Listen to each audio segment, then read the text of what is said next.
Hey, good morning. Welcome back to the podcast, Evil Dungeon Master Universe Podcast. I'm your host, Evil Dungeon Master Vince, and it is Monday. Time to get back on a regular schedule. I've been kind of screwed up these last couple of weeks due to health issues and work issues, and so I only had 2 episodes last week. So we're going to try to do the normal Monday, Wednesday, Friday, and hopefully get things done.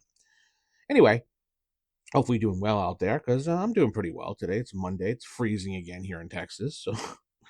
That's a weird sentence to say because it's not usually that cold here. But anyway, Ask the DM at theevildm.com is my email address, and theevildm.com is my website. You can give a donation at ko-fi.com/theevildm, or head right over to the website and click on the various things to get in contact with me or whatever else.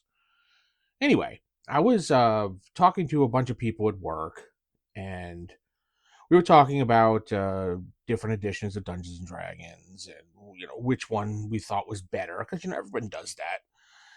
And I was like, well, I still play AD&D 1E all the time, and when I have a chance to play Dungeons and Dragons, the only thing other than that I would play would probably be 3E, if that, and that's about as far as it would go. And everyone's like, well, in 1E it was so deadly that there was nothing that could help you out as a character, and if you were lower levels and you had a big bad monster after you'd have to run, which exactly is the point of the game. Sometimes you have to run, not a superhero.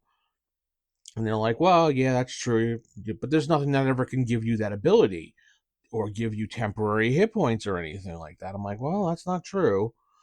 There is something that gives you temporary hit points, and it's actually pretty cool if you get it from exploring or adventuring, and if your dungeon master puts it into the campaign. And they were like, what? And I'm like, well, you can I gotta grab the PDF off my OneDrive to show them. And I'm like, if you go to page 126 in the Dungeon Master's Guide, we have 2 of them actually, called Heroism and Super-Heroism. And I showed them that it says this potion gives you a temporary increase to your life energy levels if he or she has fewer than 10 levels of experience. This is shown below. So they're like, okay, so what does that mean? Well, if you're 0, 1st to 3rd, 4th to 6th, 7th to 9th, it bestows a certain amount of levels upon you. And they were like, okay. I was like, well, if you're 0 level, which generally your characters never are, but there are some DMs that have started you there, and if you do play the Cavalier, you could be at negative levels for that matter. But number of energy levels levels bestowed upon you, depending on the level you're at, you get anywhere from 4 to 1 level. Now, the higher you are in level, the less you get benefit from this potion, but the lower you are, the more benefit you get.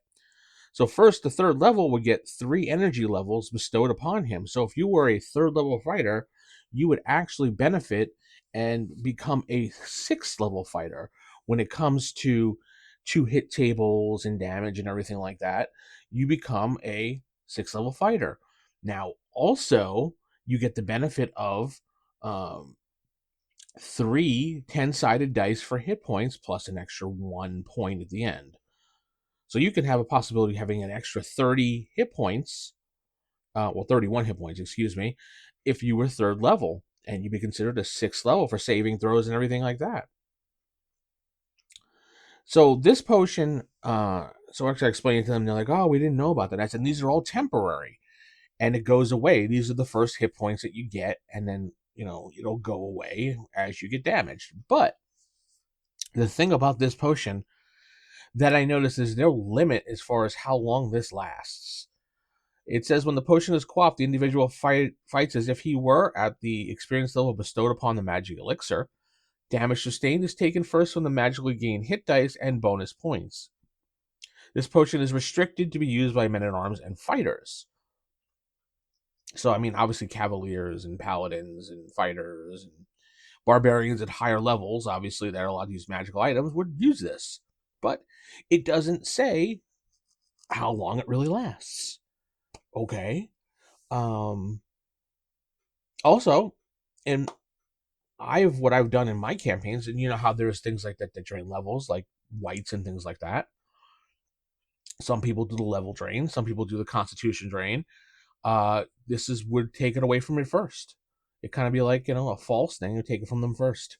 But further to go on the next page, on 127, We have the super, where is it? Super Heroism Potion. And that one will give you even more of a boost. This potion gives the individual a temporary increase in life level energy, same as the Heroism Potion, if he or she has fewer than 13 levels of experience. So it gives you even more.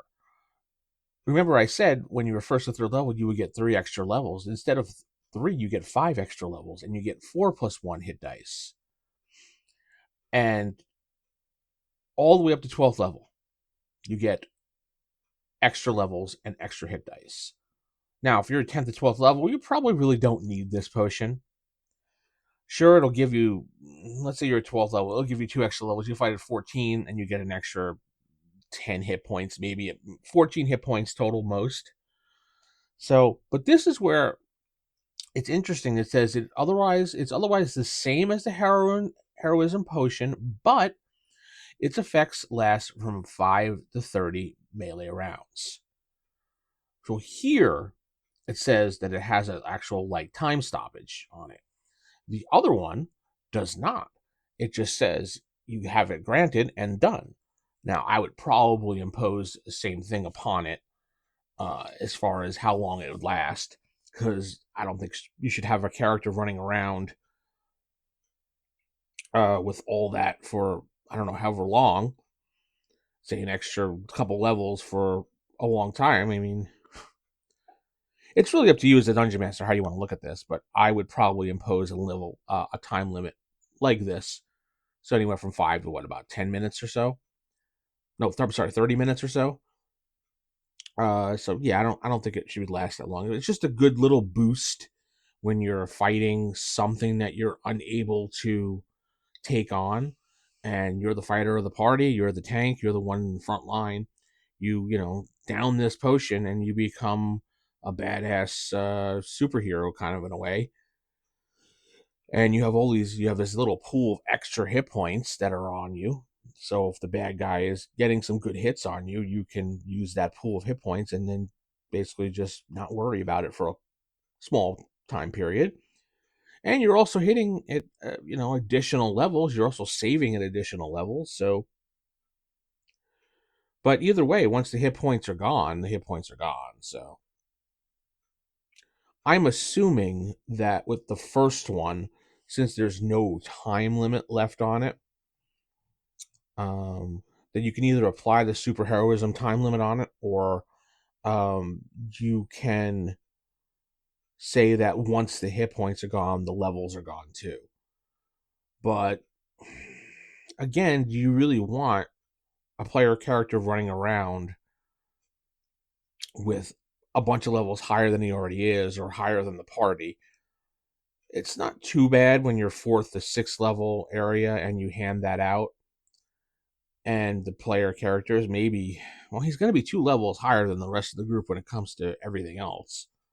So you have to configure that in when you're thinking about what monster they should be fighting for the day and what hit dice monster. Obviously, not everything is fair in AD&D, but you can do whatever you want. That's why it's called, oh shit, run. Because you put in stuff that makes people go, oh shit, and run. You tell me what you do in the comments. Well, how would you handle this? How would you adjudicate this in your game? Would you just, if you gave the potion out, that's your problem with DM, you'll just deal with it, or put some type of restriction on it? I really want to know what you think. Tell me in the comments, either on Spotify or on YouTube. Don't forget to like the video and subscribe if it's your first time finding this channel, either through Spotify, Apple, whatever methods, or YouTube.